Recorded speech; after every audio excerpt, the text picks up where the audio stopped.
moment on social media. Fundamentally, more than I am anything else in this world, more than I am a mother, more than I am a researcher, more than I am a sister, a community member, I am a teacher. And if I'm going to do anything, I'm going to teach. Right. And even in that very intense moment of profound pain and my outburst, my emotional outburst of deep, deep pain, I was teaching. I followed up explaining that there was a genocide against the Biafra people. Right. Right. The who were trying, the Igbo people who were trying to form an independent nation of Biafra. They wanted to be separate from the country that the British Empire had imposed on us, which was this country of Nigeria, where they kind of took a bunch of independent nations who don't have anything to do with each other, don't even speak each other's language, don't relate. Many of them were even enemies and warring at the time, smushed them all together and drew these arbitrary lines around them and called them countries and named those countries. Right. And then said, now y'all get along and do a country for us and be a union for us. And then go through, contentious, bloody independence processes that never really yield any real independence. You're still part of a commonwealth afterwards. True. And you have the eternal meddling in your affairs and the eternal extraction of your resources and the eternal fomenting of divisiveness and infighting in order to be able to control you. This is what an oppressor does, a colonizer does. These are tactics and strategies of dominance. Right.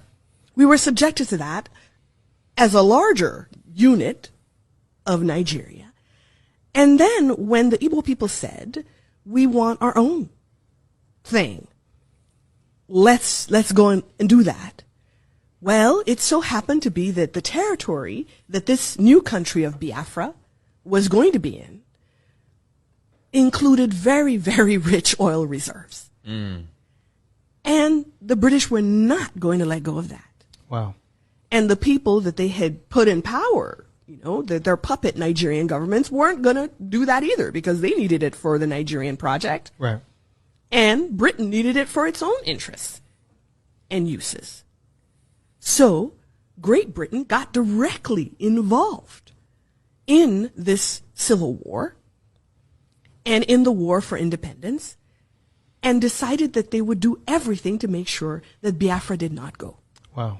And this everything meant directly funding genocide of the people of Biafra.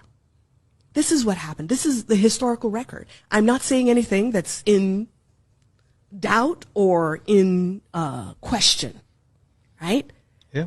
Even when it was happening during this period of 1967 to 1970, the BBC themselves were producing documentaries, decrying it, covering all the protests that were happening in Great Britain. This is recent. Yeah, this is very recent.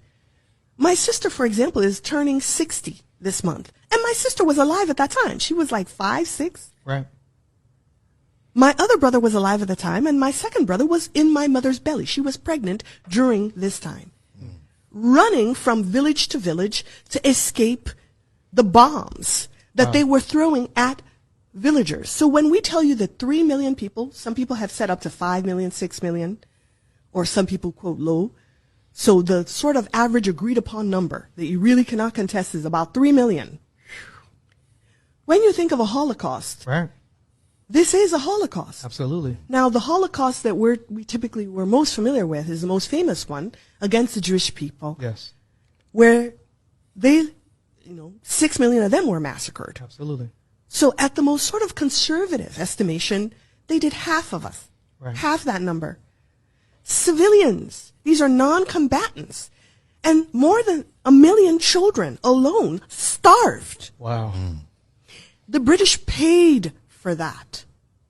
And Queen Elizabeth II was ruler. She was monarch at that time. This was the government that she was supervising. Now, I don't by this notion that she was just a statue, if I was you going will. to ask you that question. Or Reading my a mind. decorative plant. Right. Or, some kind of, I don't know, tchotchke sitting on the shelf. Right. This was a ruler. This was someone, the very crown that she had on her head, signifying the fact that she's a monarch, was made from plunder. Right. Diamonds, blood diamonds. Absolutely. So the throne that she's sitting on is a throne of blood.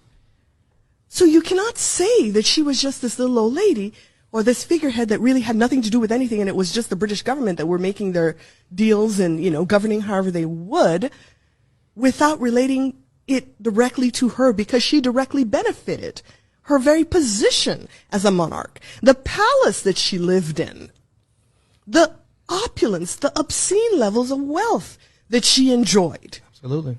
were all paid for by our blood. And I don't say this figuratively.